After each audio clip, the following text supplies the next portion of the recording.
busting our way into another Hard Hat Minute.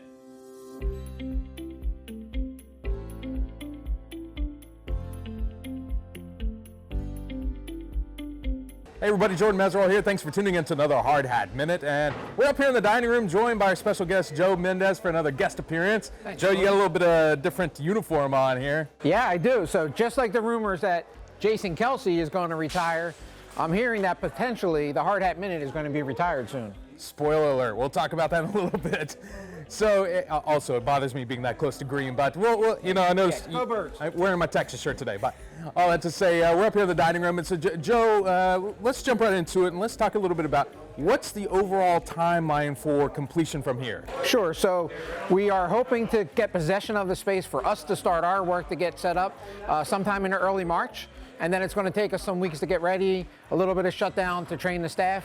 So I'm not exactly sure when we're going to open, but we're hoping for contractors to be out of the way by the beginning of March. We're actually down here in the ladies' locker room right now. You can see progress happening on that side, but behind us as well, you can see the carpets in. But Joe, update us, what's kind of the timeline on full locker room access? Sure, so actually we're going to, all of the new renovated spaces, locker room, upstairs, downstairs, pro shop, everything is going to open at the same time.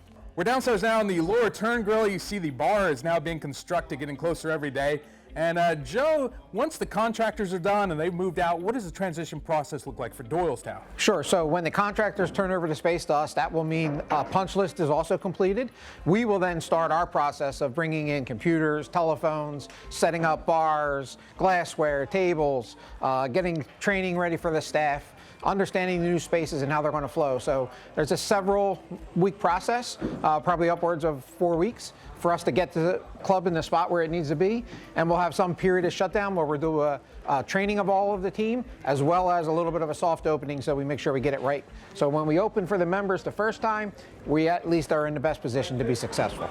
And finally this week, we're out in the parking lot. You can see behind us the progress is making way, but the big question, Joe, is what's kind of the timeline on the parking lot? Sure. So as you can see behind us, they have retaining walls. So they're building that retaining wall now. They've finished the underground basins. They'll work to finish leveling this out and do all the underground conduit. Get it ready to have a base coat on this side. And then when the time comes and the plants are open, probably mid to end of March, they will mill the rest of the parking lot and then top coat the entire lot. At that same time, they'll be doing new poles around the parking lot and installation of lights and security cameras. Fantastic. There's your update for the week. And as Joe hinted out about with Kelsey's retirement, tune in next week for what might be the last Hard Hat Minute. Any other words, Joe? Yeah, go Birds.